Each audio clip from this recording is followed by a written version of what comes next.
A river is a common thing. It takes its share. It takes its cut of the land. Wide and fast, it makes more than its way. It makes its place and defines its region. Like a watery lightning bolt, it cuts a trail through the lowlands of Florida's panhandle and rushes fast water to a bay on the Gulf. The banks of the Apalachicola often turn into swamps and marshes, and the river sweeps through this floodplain, past the towns and under the bridges. It seeks its own level, traveling to the low areas where it cuts into the earth and changes the land as it is defined by the land. It's water, a basic, an absolute. Dumb and mindless to the creatures, it is nevertheless their provider. It feeds and creates the environment and reacts to changes in the environment. But it does so in its own terms. It takes its share, like any other river. But I had heard more about the Apalachicola, how clean it is, and unlike so many other rivers, almost totally undeveloped. That may change. As other rivers have been developed, plans are in motion to develop this one. So in the spring, I came to see the Apalachicola for myself. But even in spring, this river appears to be no different from any other. I soon realized as I traveled its length, the special qualities of the Apalachicola are most apparent in the particular lifestyles of the people along its banks. The river is essential to them. The Apalachicola has been a provider, and they have taken from it without changing it.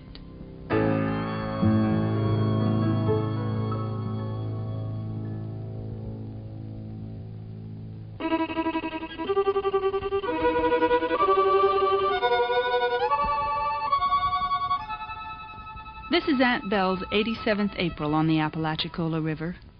For 87 springs she has seen the rains let up and the water begin to subside. Upriver, the barges are preparing for lower water levels. South of here, in the bay, the oystermen are pulling in their last catches of the season, and the shrimpers are getting their nets ready for the spring run of shrimp. I'm sure glad to see you. You've been living here a good long while. Years ago, Aunt Belle would have been starting her work on the beehives, but that was years ago. This is her 87th April. Right out there is where I was born and raised. Been here all my life. All these 87 years, I've been right here.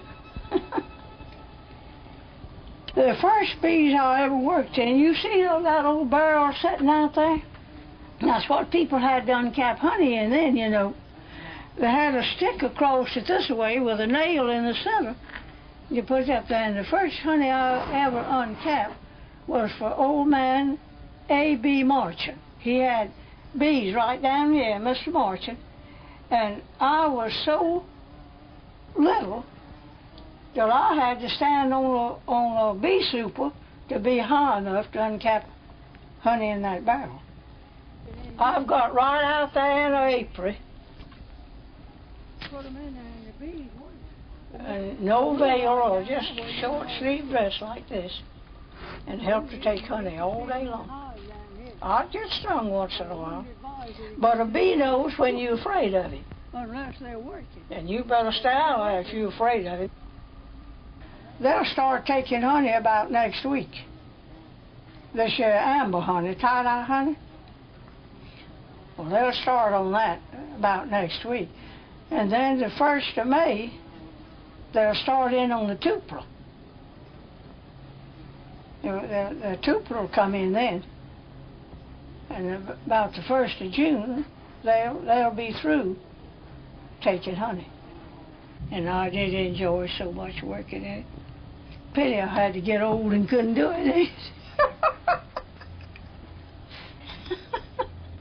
But I can't do it no more. When the wet season ends and the days grow longer and warmer, the tupelo trees bloom in the swampy Apalachicola floodplain. L.L. Lanier will spend from now until June moving his hives up and down the river following the blossoms. This is a way of life his father taught him 40 years ago, a way of life he passes on to his own son, Ben Lanier, and to Richard Wade. This tupelo flower is one of the most abundant honey flows in the whole United States. That's according to old-time beekeepers from as far up as Ohio. We bring the bees to the tupelo tree. We can't take it to them, so we bring them to the tree. They're more abundant in this deep swamp. There's so much to know about the bee business later that we just surmise so much of it. The word beekeeper is just what it implies. They let you keep them. You have to condition yourself and time yourself to do what they say, allow you to do on their time. You take a lot of lessons from the bees. Really, you can. It's not only romance, it's a lot of actuality. Frugality is a great thing. Bees never cease work. A number of bees sit there and fan this and condense it, evaporate the water, and then we get the thickened honey as a result. Incidentally, did you realize that a hive is dark inside? They work in the dark all the time. They fascinate. I never get tired of looking at them. Never do. There's no tranquility like this that's obtainable anywhere but in the woods or in a river swamp. This is not a woods, this is a swamp. I used to tell them I wasn't a woods rat, I was a damn swamp rat. Take my shoes off, I'm web-footed. Lanier worries about the changes dams and development may bring to the Apalachicola. I look on this river as a liquid highway. That's what it amounts to. And if it isn't abused too much, it's a great asset to all of us, from Columbus down. Your environment is to be used. I believe that. But you can't set it on the shelf like a jar of preserves and just let it deteriorate and ruin. You should use it with care. A beekeeper can't help but be a naturalist. He can't help but be a conservationist, because that's where he makes his living. You can't have your cake and eat it too. If you bring industry in, you bring more people. So your environment is bound to change. There's no way of getting around it. You just can't have it both. There's arguments for and against any two things. Somebody sends a plank that doesn't have two sides. And damn it to hell, I believe in my side. Several years ago, Dr. Robert Livingston came to Apalachicola to conduct a routine study for the biology department at Florida State University. As he compiled his early data about the bay, he became aware of the unique interaction of the salty Gulf water and the fresh water from the river. This prompted his interest in the entire Apalachicola River system.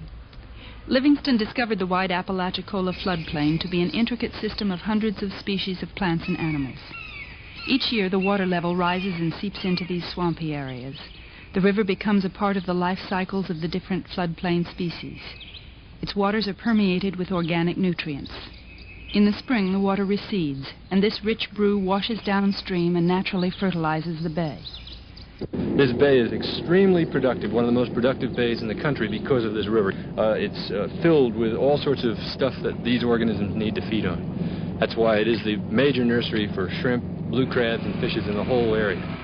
Dr. Livingston calls Apalachicola Bay, acre for acre, the most productive agricultural region on the earth. We have found and documented through 6 years of study, and we're still doing it, as a matter of fact, exactly what the ties are between the river and the bay and the coastal Gulf Coast system in general. This whole bay is very much dependent on the river. The river dominates the physical habitat, dominates the types of organisms that live in the bay. It gives them their food. It gives them all of the qualities that you need for a highly productive system. All of your shrimp and your crabs and your oysters only would thrive under such a situation.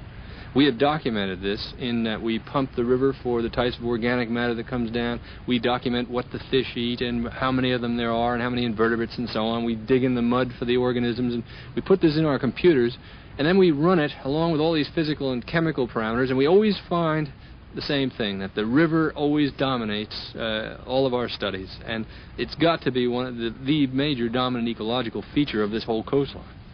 Not only the river and the bay, but also the lands adjoining it are incredibly productive in terms of numbers of species of plants and animals, the hunting, the fishermen, the Tupelo honey industry. All natural industries, all based on what we call a natural system, where you don't have to pump anything in the system. You can just leave it alone and it keeps giving you something.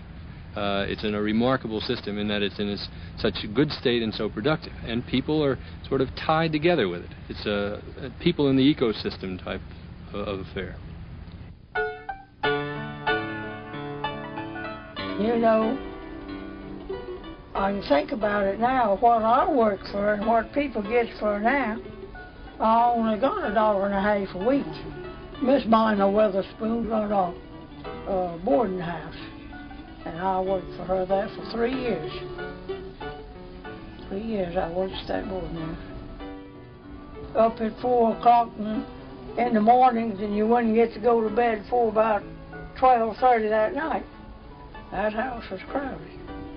Well, Apalachicola was a good big town, because it's larger now than it was then, but Apalachicola ain't never been a big town.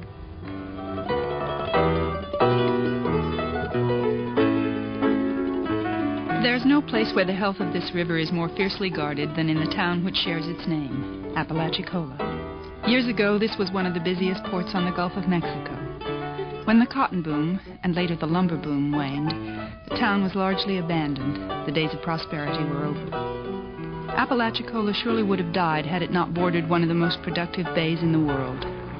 Today it's a quiet place. Almost all of its citizens depend on the bay for a living. The natural cycle of the Apalachicola, alternately swelling and slackening, nurtures the creatures of the bay: oysters, shrimp, blue crab, fish. They in turn feed the human population. In the middle of the day, a few stray dogs roam the streets. The men are out on the water, and soon the women will break for lunch in the seafood packing houses. Alice McIntyre and Lucy Stone shuck oysters. Now, you know, an older person like me, I can't hardly get a decent job nowhere. Well, here, if you're older, ain't too old to work where you can work. You know, when most people don't have an education, they can't get a job. But a man come up here, a person, he can't write his name. He know a big oyster from a little one, he can get out there in the bay and make a living. A lot of people loves the water, as I do. And it just comes more natural for them to make a living that way, instead of going off, you know, away from the place that they love so dearly. You take an artist. Well, they don't want to do anything else. They want to work with that artist. Well, that's sort of the way this oyster doing as you're doing. To them, it's an art. In other words, it's something they really enjoy. The oyster season is about to end. 2 months ago, the oystermen were out on the bay before dawn, icicles hanging from the bows of their boats. Now the day arrives earlier, and while the ice is gone, there's still a chill in the air, and a morning fog hangs over the water.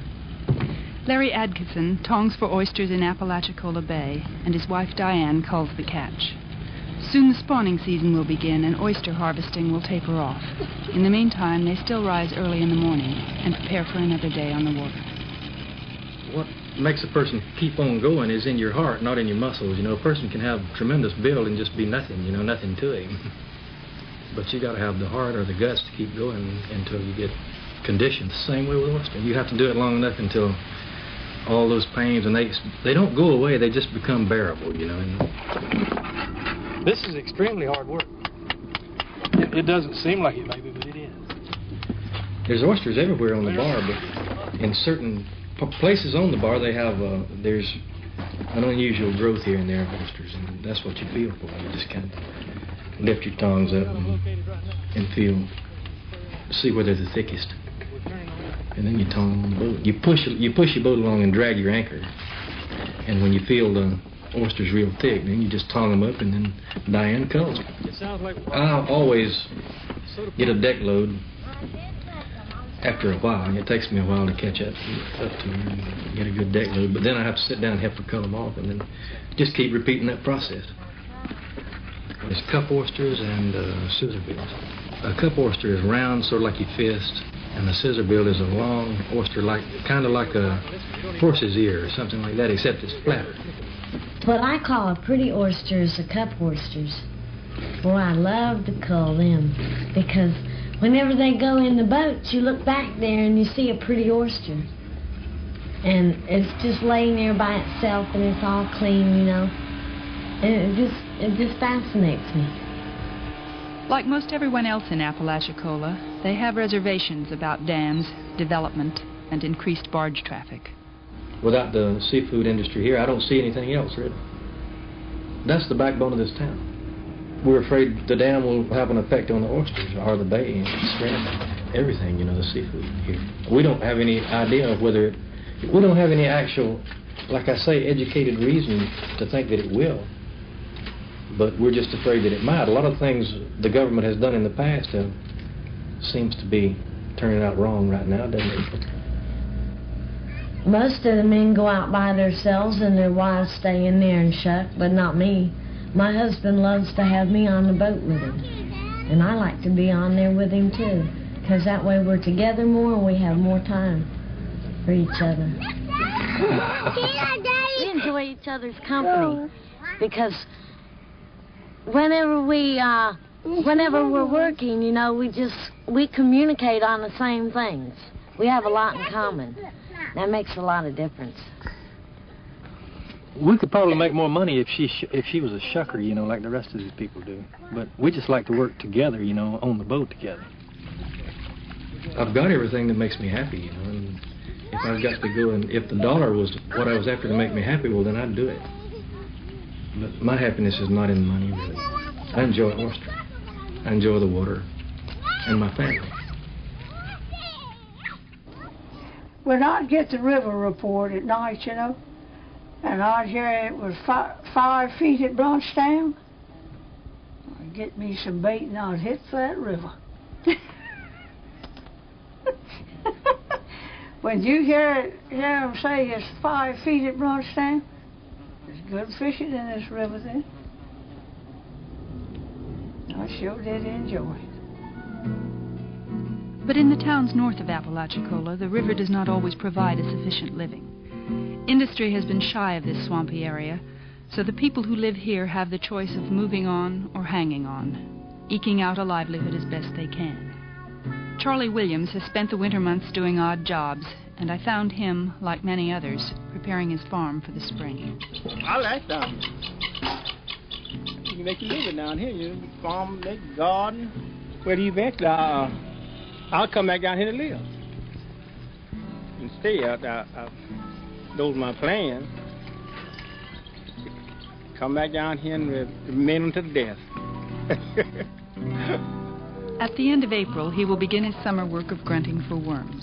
His income then will depend totally on how many people come to fish the river. It's not a lucrative business, it never has been. But he doesn't leave. This is home. I was raised in the woods. I'm the country boy. When you put the sob in the ground, a stick, and then rub it, that tickles the ground. And a bait just can't stand that tickling. He'll come up. He'll make this grunting sound, you see. And that's make the worm come up. It's not the only thing going to live in Calhoun County to keep people living. See, we don't have no Los Angeles industry here for people to work, you know. Another one, the chemical plant. Some people are logging. And a little sawmilling. That's all we have. So you have no chance but try to get these worms to live, right? In Liberty County, where Charlie Williams lives, it's difficult to pull a living from the river, to raise a family on its banks. Now, I can make a little more money than I could when I was a boy coming up. Because I had to quit school to try to do a little something to survive, you know. I had to work or starve, let me put it that way, you see. So I had to quit school to go to work. That's why we need more jobs created, more industry here. All the counties are doing this. Yeah. We just doesn't have no industry. Our young people have to leave. They don't have no other chance but to go away from here. You know, I hate to see mine leave. But after you get an education, and nothing but to grunt these worms, I don't got enough worms for all my grandchildren.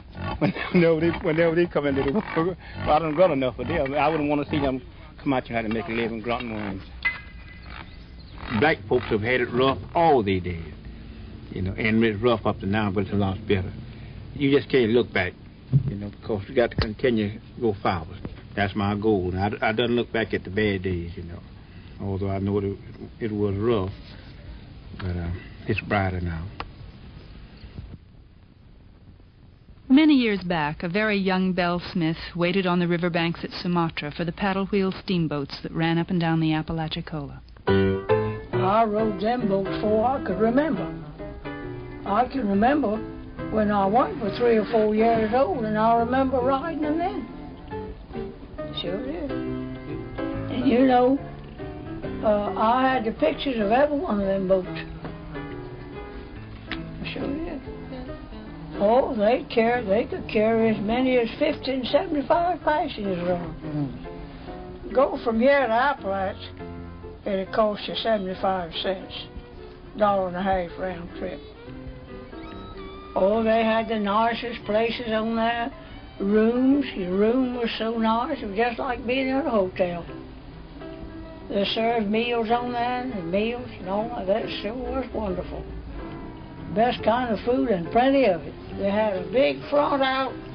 That way you could just get up the stairs and sit on that front. It was wonderful. It sure was. It was wonderful to be on.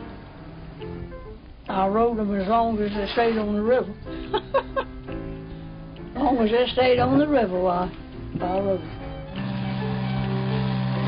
Looking like a steamboat left over from Aunt Belle's memories, the Montgomery is actually operated by the U.S. Army Corps of Engineers as a snag removal boat. Plucking fallen trees and branches from the river is one operation which facilitates the passage of heavily loaded barges. But this is a comparatively small alteration of the river. In cities far from the banks of the Apalachicola, larger plans are being made to change the river. The Tri-Rivers Waterways Association, headquartered in Dothan, Alabama, is organized to promote development of the Apalachicola, the Flint, and the Chattahoochee rivers. These 3 rivers form a major Appalachian watershed emptying into the Gulf of Mexico. The Flint and the Chattahoochee flow through the states of Alabama and Georgia. They meet at the Florida border, where their confluence is marked by the Jim Woodruff Dam. Here the Apalachicola is born and runs unimpeded to the sea. The Apalachicola is the final, vital shipping link. In the past 3 decades, while the Flint and the Chattahoochee have been highly developed, the Apalachicola lingered on relatively untouched. But industries of Alabama and Georgia want access to the Gulf of Mexico. That means guaranteeing a year-round 9-foot channel in the pulsing Apalachicola River. Addie Summers is the executive secretary of the Tri-Rivers Waterway Development Association. What we're trying to get is a 9-foot channel so that we can have efficient, economical transportation. You can't separate the Apalachicola from the Chattahoochee and the Flint, which form the Apalachicola. And we would like to see every benefit that this area can get from the river.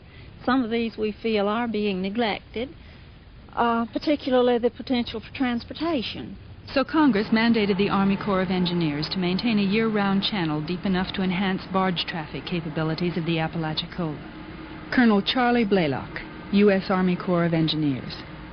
Well, the principal navigation benefits accrue to the states of Alabama and Georgia, because they're the states which in fact have most of the development that ship things on the waterway. You have quite a bit of support to do something in the states of Alabama and Georgia.